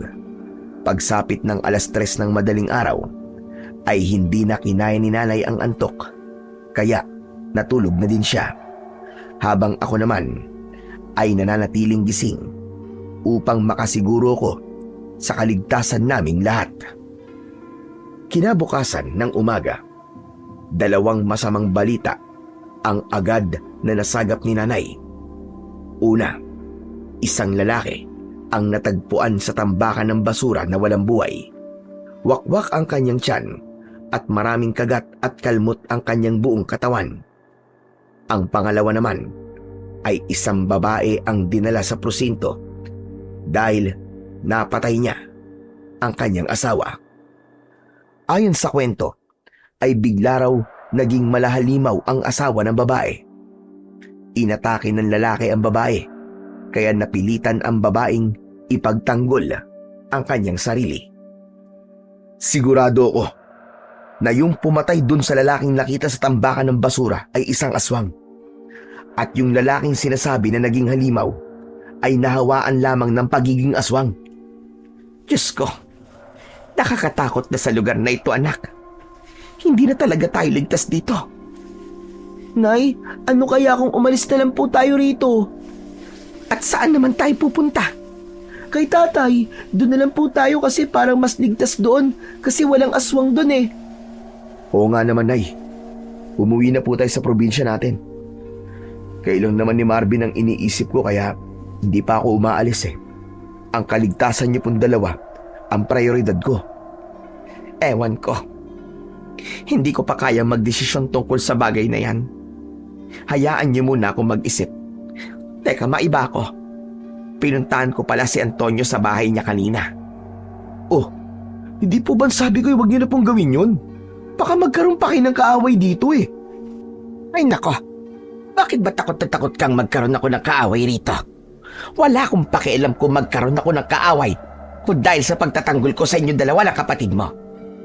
Ayun na nga, pinuntahan ko siya pero ayaw niya akong harapin. Alam ko naroon siya dahil naririnig ko yung tunog ng TV niya sa loob. Huwag niyo na pong intindihin si Antonio, Nay. Ang mabuti pa po siguro eh, ako na lang ang kumausap sa kanya. Ipapaliwanag ko sa kanya na hindi ako magtatagal dito at aalis din naman ako. Kapag wala na ako rito, ay sa kanya na ulit pupunta ang mga tao para magpagamot. Sigurado ka ba? Kaya mong gawin yan? Oo naman po. Kaya ko po ang sarili ko. Pero Nay, pag-isipan niyo po yung napag-usapan natin kanina. Kailangan po ay magdesisyon na kayo kung gusto niyo bang doon na muna tayo sa probinsya natin habang hindi pa maganda ang sitwasyon dito. Hayaan mo at pag-iisipan ko ang bagay na yan. Bigyan niyo lang ako ng sapat na panahon. Umasa ako na papayag si nanay sa gusto namin ni Marvin. Hindi ko alam, pero pakiramdam ko ay marami pang hindi magandang mangyayari sa lugar na yon at kailangan na naming umalis sa lalong madaling panahon. Ang plano ko sana ay puntahan na si Antonio sa bahay niya pagkatapos naming mag-usap ni nanay, pero hindi ko yun nagawa dahil may mga dumating para magpagamot. Sila muna ang inuna ko. Isa sa 5 nagpagamot sa akin ang nakitaan ko ng sintomas na hinawaan ng pagiging aswang at muli akong nabahala dahil wala akong ideya kung ilan pa sa mga tao roon ang hinawaan na ng aswang na yon. At aminado ko na ang tanging solusyon para mabigyan na ng tuldok ang lahat ay ang malaman namin kung sino ang aswang. Nang wala nang nagpapagamot, ay pinili ko muna ang magpahinga at nawala sa isip ko na pupuntahan ko si Antonio. Pagsapit ng gabi, habang kumakain kami ng hapunan, ay doon ko naalala ang dapat kong gawin nang banggitin yun ni Nanay. Oo nga pala, Kevin anak. Napuntahan mo na ba si Antonio kanina? Anong sabi niya sa'yo? Tinanggap niya ba ang paliwanag mo? Naku, oo nga pala no. Nakalimutan ko pong pumunta sa bahay niya kanina. Ang dami po kasing nagpagamot kanina sa akin kaya nawala na po sa isip ko. Ganun ba? E di bukas mo na lang siya puntahan. Hindi ko na po kayang ipagpabukas pa yung mga sasabihin ko kay Antonio, Nay. Kailangan ko na talaga siya makausap. Ayoko po, nagigising ako bukas na alam kong may isang tao na may sama ng loob sa akin. Pagkatapos po natin kumain, pupuntahan ko na po siya para matapos na to. Ikaw na ang bahala. Marvin, samahan mo ang kuya mo kay Antonio at hindi niya alam kung saan yun nakatira. Opo, Nay. Kahit may kaba akong naramdaman, ay sinabi ko sa sarili ko na kailangan ko talagang makausap si Antonio. Dapat ay maayos kong maipaliwanag ang lahat para kung sakaling aalis ako sa lugar na yon, ay walang may sama ng loob sa akin. Maya-maya pa, ay natapos na kami sa aming pagkain. Nagpaalam na kami ni Marvin kay Nanay dahil papunta na kami sa bahay ni Antonio. Habang naglalakad kami ng kapatid ko sa labas, ay napansin ko na may mangilan-ngilan pang tao na nasa labas. Napakalayo talaga ng lugar na yon sa baryo namin. Kapag ganung oras kasi sa baryo namin, ay talagang wala ng tao sa labas at lahat ay nagpapahinga na sa kani-kanilang mga bahay. Medyo malayo ang kinaroroonan ng bahay ni Antonio. Malapit yon sa tambakan ng basura at halos kakaunti lamang ang kabahayan sa parting yon ng squatters area. Kuya, mukhang wala si Mang Antonio sa bahay niya. Walang nakabukas na ilaw sa loob Bumalik na lang tayo bukas ng umaga. Sigurado ako bukas, nandiyan na po siya sa bahay niya. Teka, sandali lang bunso. Malay ba natin kung pinatay lang talaga niya ang ilaw sa loob ng bahay niya? Dito ka lang Sisilip lang ako. Ikaw ang bahala, kuya. Pustahan pa tayo. Wala dyan si Mang Antonio. Naglakad ako papalapit sa bahay ni Antonio. Naisip ko na huwag kumatok sa pinto dahil baka tulog na siya. Ayoko namang makaabala sa kanya. May napansin akong buta sa dingding, kaya naisipan kong sumilip doon. Pagsilip ko, ay nakita ko si Antonio na nakaupo sa sahig. Kahit paano, ay nakikita ko siya kahit walang nakabukas na ilaw.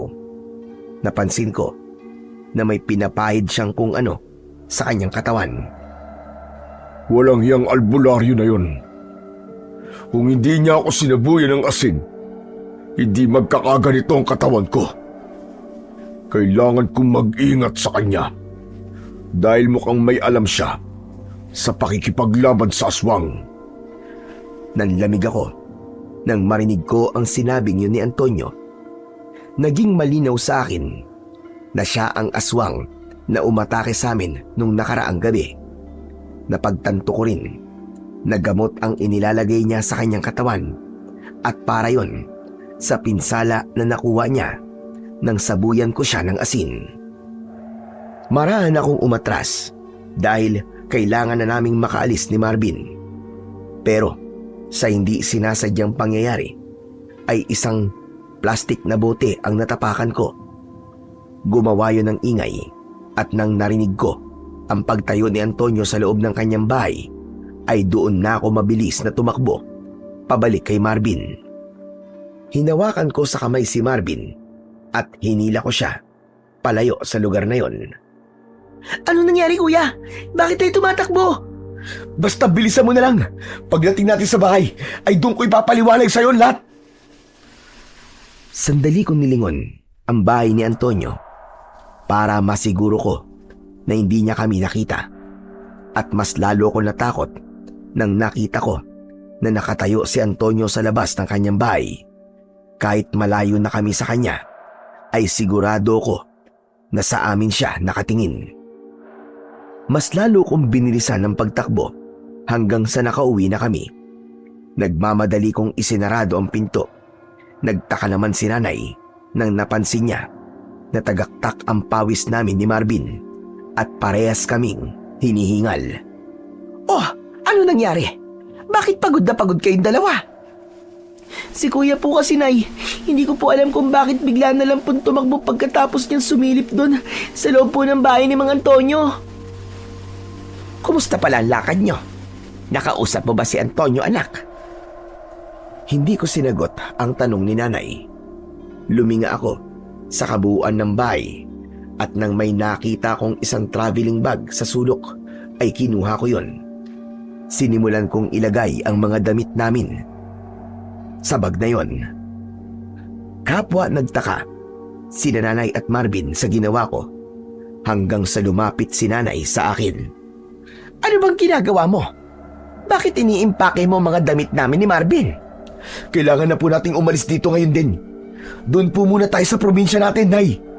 Hindi ba ang sabi ko sa'yo ay ayoko pang makita ang tatay mo? Ano ba talaga nangyayari, ha, Kevin? Basta, Nay, saka na po ako magpapaliwanag. Huwag na po kayo magbatigas. Para rin po to sa ating lahat. Kung hindi tayo aalis ngayong gabi, malaki po ang posibilidad na pare-parehas tayong mamamatay dito. Napahinto ako sa aking ginagawa nang mahigpit na hinawakan ni nanay ang mga kamay ko hanggang sa magtama ang aming mga mata. Kevin, sandali nga, kumalma ka. Sagutin mo muna ang tanong ko. Anong nangyari at nagkakaganyan ka? Nay, si Antonio. Aswang siya. Si Antonio po ang aswang dito. Ano? Sigurado ka ba sa sinasabi mong yan? Opo, Nay. Narinig ko po na sinabi niya na galit siya sa akin kasi sinabuyan ko siya ng asin. Hindi ba yung aswang lang po sumalakay dito sa atin ang sinabuyan ko ng asin? Diyos ko! Nakita ba niya nang pumunta ka sa bahay niya? Opo, Nay. Nakita po niya kami ni Marvin na tumatakbo palayo. Kaya sigurado ako na gagawin niya po ang lahat para mapatahimik tayo. Para hindi natin masabi sa iba na isa siyang aswang. Kaya kailangan na po nating umalis kagad dito, Nay. Pero ano ba siya, anak? Siya ba yung aswang na nangahawa? O isa lang din siya sa nahawaan? Hindi ko po alam. At wala po akong planong alamin pa. Basta kailangan na po nating umalis ngayon. Sige. Marvin, halika. Tulungan mo kami ng kuya mo na mag-impake. Naging mabilis ang pagkilos namin. Sigurado kasi ako na gagawin ni Antonio ang lahat para patayin kami dahil alam namin ang itinatago niyang sikreto. Wala rin akong ideya kung sa pagkakataon na yon ay magagawa ko pa siyang talunin dahil sa may matindi na siyang dahilan para patayin kami. Kumbaga, desperado na siya na burahin kami sa mundo.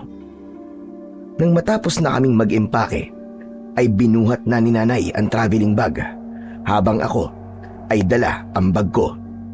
Si Marvin ang nagbukas ng pinto pero lahat kami ay nagimbal nang biglang pumasok si Antonio. Mabilis niyang hinawakan sa braso si Marvin at muli niyang isinarado ang pinto.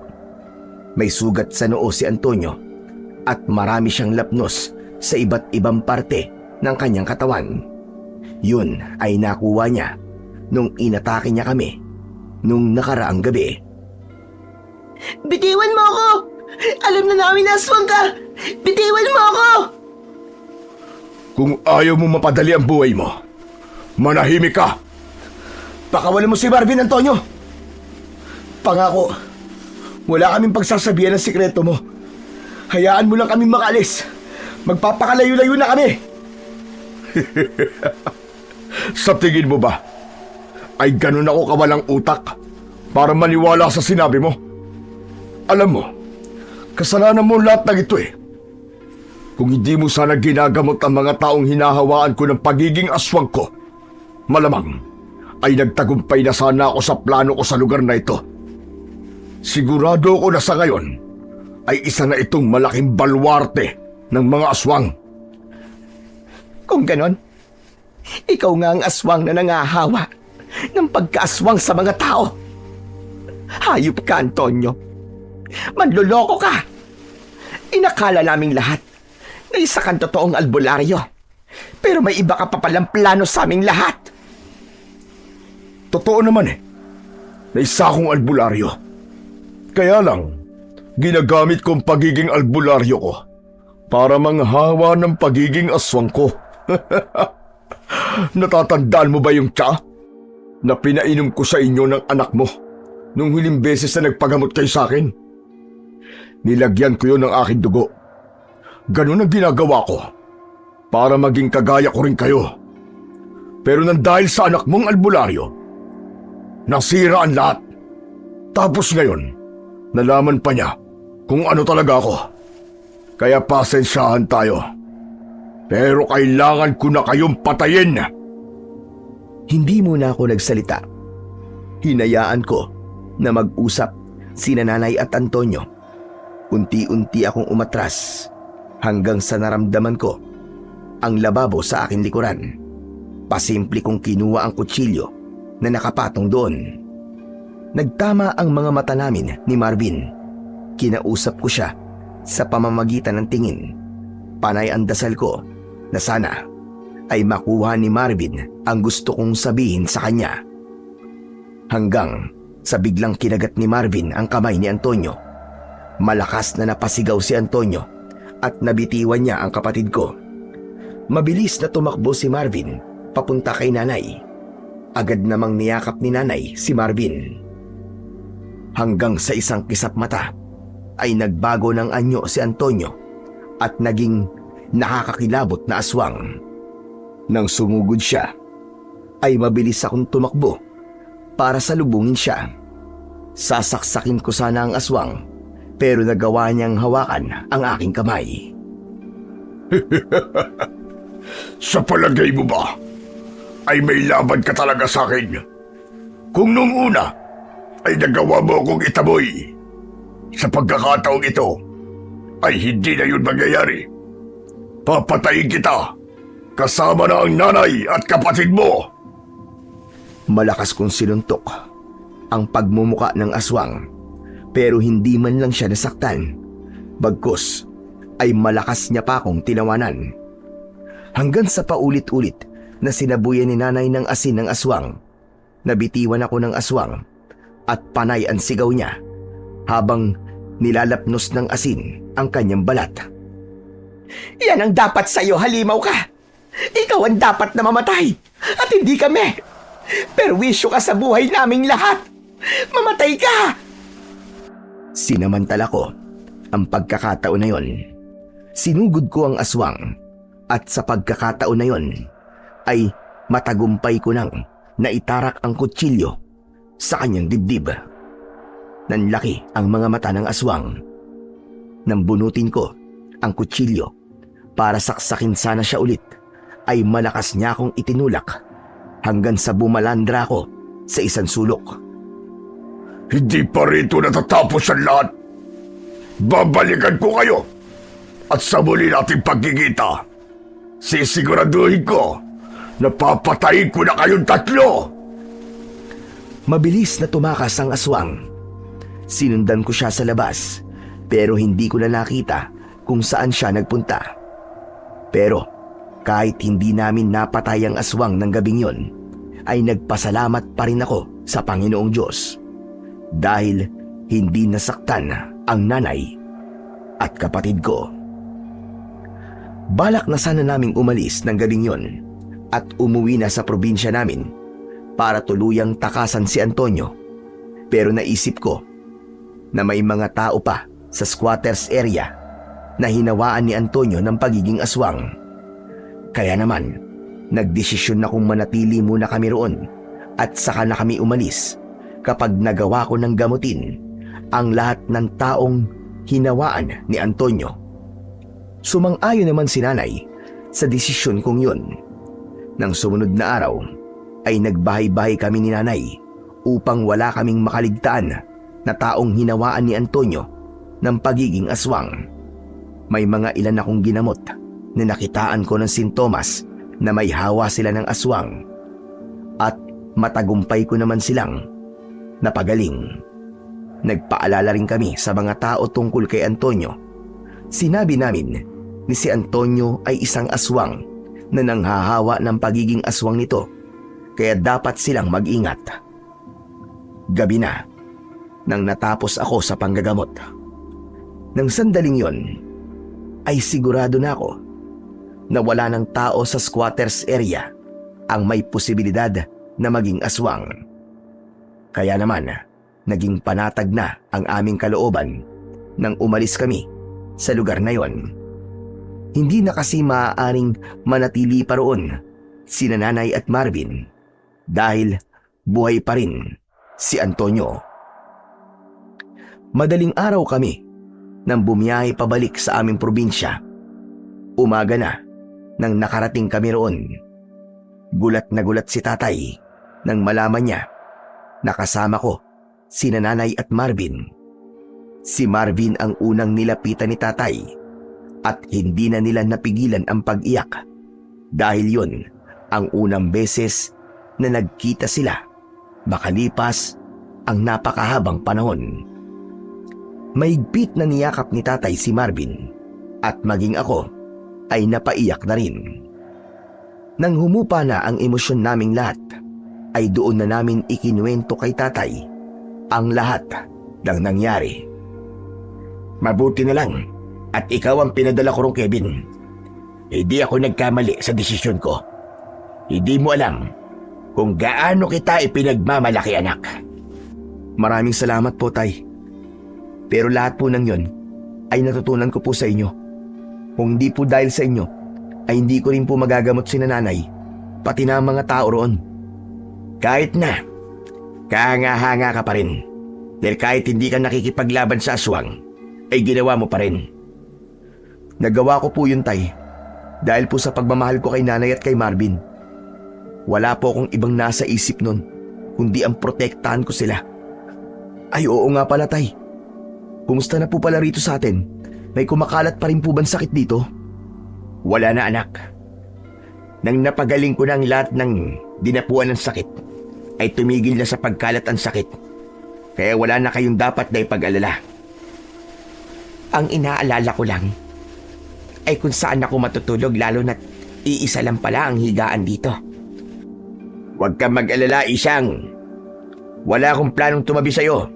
Kahit sa sahig ako matulog, ayos lang. Basta wag lang kitang makitabi sa pagtulog. Aba, lalo naman ako, no?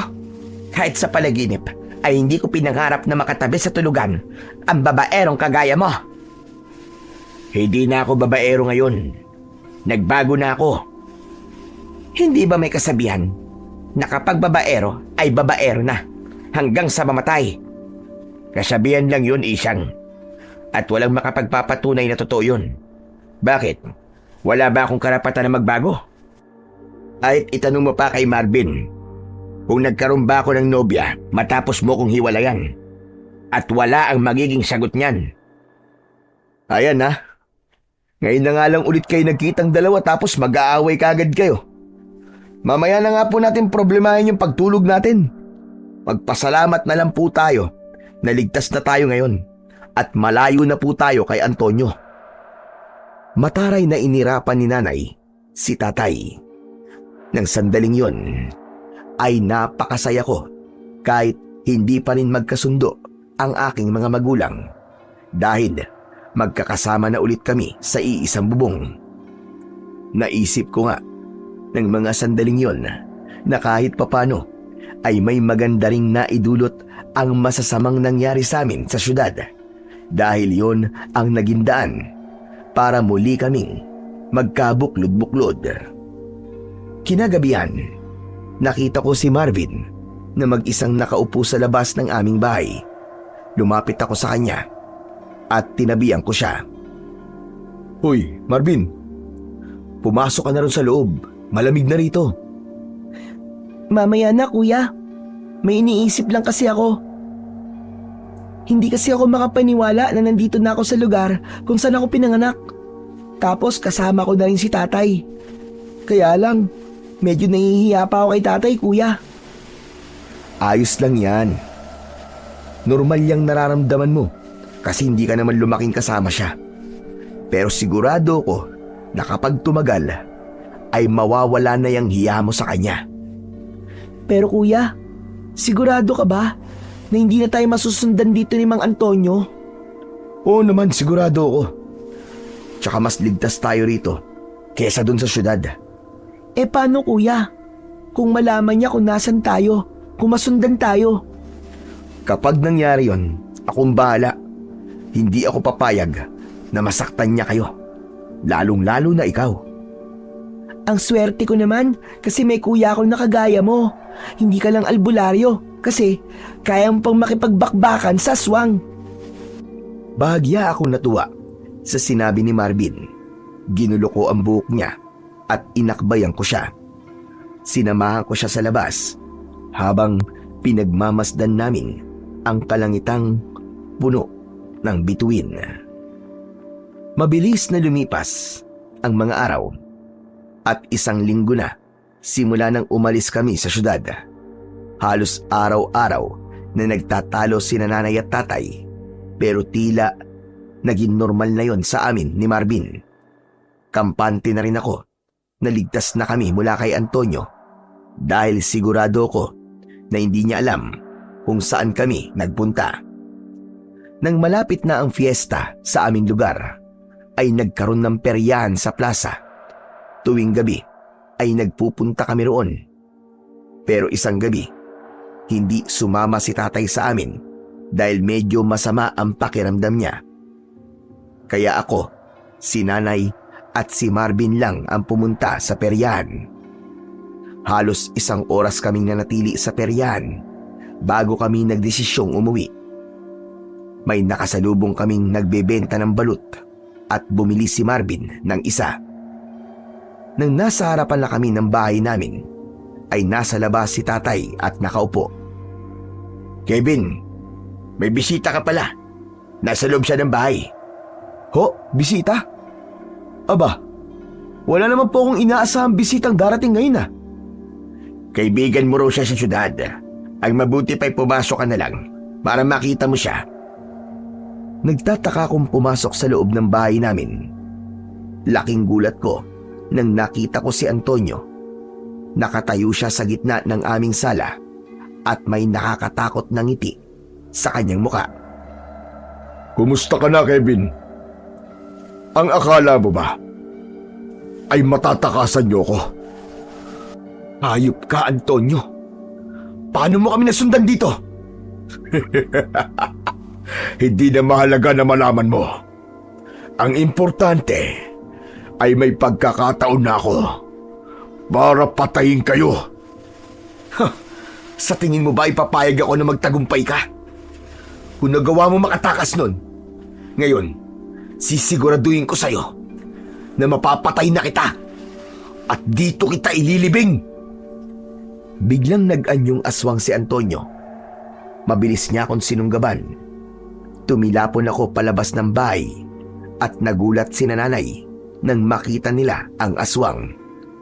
Pumaibabaw ang aswang sa akin at nang akmang sasakmalin niya ako ay bigla siyang sinabuyan ni Marvin ng asin na kasama sa balut na binili niya kanina. Napasigaw ng malakas ang aswang. Umatras ang aswang hanggang sa natumba siya. Mabilis akong pumasok sa aming bahay upang kunin ang bagong hasang itak. Paglabas ko sa labas ay wala na roon ang aswang. Anak ng putya! Nakatakas na naman ang hayop. Tay, nasaan yung aswang? Hindi namin alam. Bigla na lang siyang nawala eh. Kevin! Sa likod mo! Bago pa man ako humarap sa aking likuran, ay naramdaman ko na ang pagbaon ng matutulis na kuko ng aswang sa likod ko. Nang humarap ako, ay agad kong tinaga ang aswang. Bumaon ang talim ng itak sa balikat ng aswang. Hindi niya ipinakita sa akin na nasaktan siya kahit umaagos ang napakaraming dugo sa sugat na natamo niya. Papatayin kita at ang buong pamilya mo! Ikaw ang sumira sa lahat ng plano ko! Magagawa mo lang ang lahat ng yan kung mapapatay mo akong demonyo ka. Pero sigurado ako na hindi mo yung magagawa dahil uunahan na kita! Muli kong inatake ang aswang, pero mabilis siyang nawala sa aking harapan. Pinakiramdaman ko ang paligid. Naging alerto ako hanggang sa naramdaman ko na aatake ang aswang sa aking kaliwa. Umihit ako sa kaliwa at hindi nga ako nagkamali dahil naroon ang aswang. Nakaumang ang matutulis niyang mga kuko at bago pa siya tuluyang makalapit sa akin ay itinarak ko na sa leeg niya ang itak. Napanganga ang aswang habang may lumalabas na dugo sa kanyang bibig. Marahas kong hinugot ang napakatalas na itak at agad na bumagsak sa lupa ang aswang. Hindi pa ako nasiyahan. Dinaganan ko ang dibdib niya. Saka ko itinarak ang aking itak sa kanyang dibdib, direkta sa kanyang puso. Naghintay pa ako ng ilang sandali kung mabubuhay pa siya.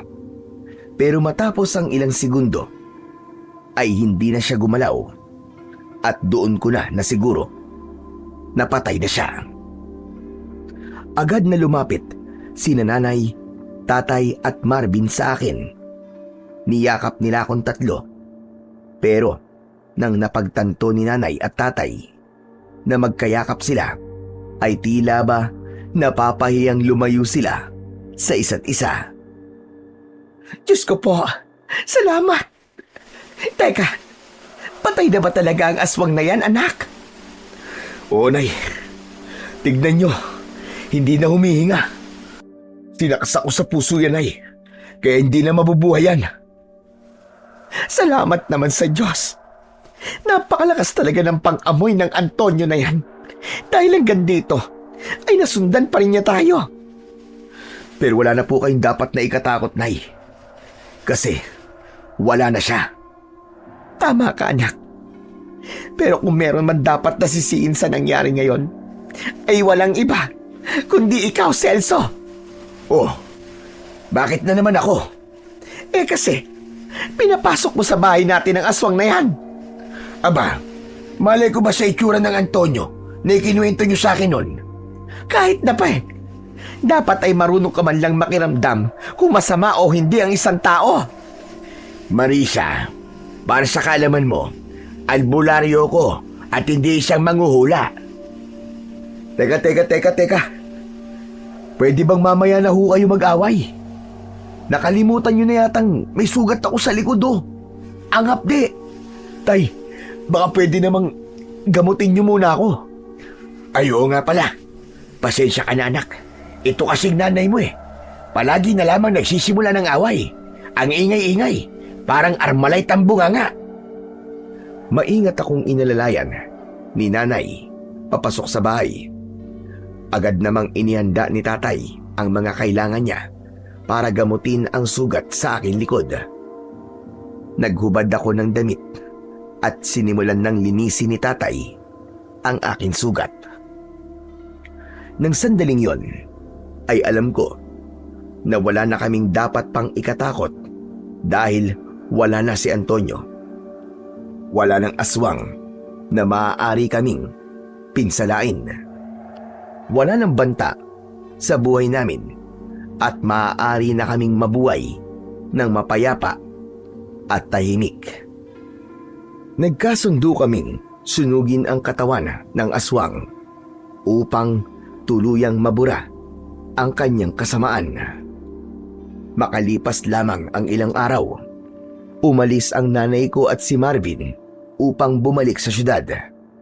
Ngunit 1 buwan lang ang lumipas ay muli silang bumalik sa baryo dahil dinimolish na ang squatters area kung saan sila nakatira.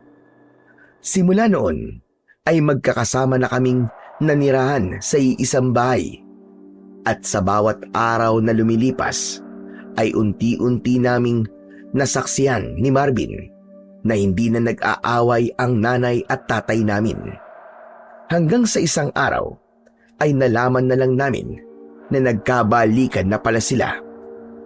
Labis ang kasiyahan naming magkapatid dahil muli nang nabuo ang aming pamilya.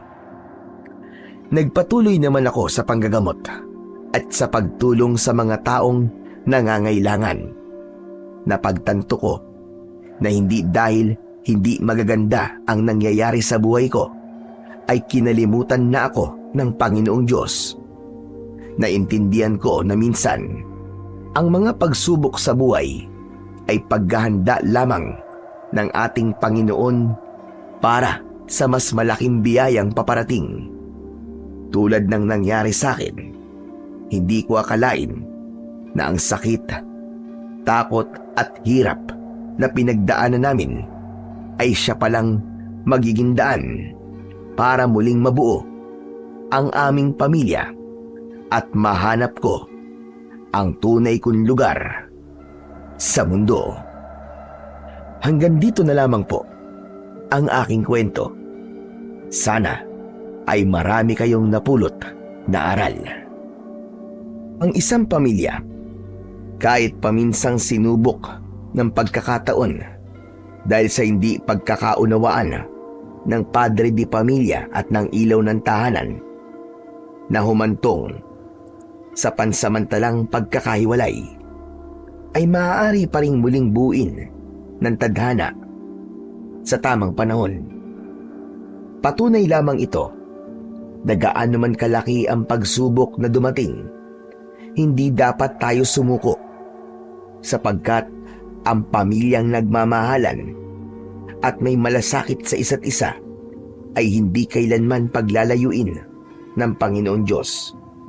Minsan, kailangan mangyari ang paglayo upang makita ang pagkukulang, maunawaan ang pagkakamali, at maituwid ang dapat ituwid, upang sa muling pagbubuo ay mas tumibay ang pundasyon at sandigan ng pamilya.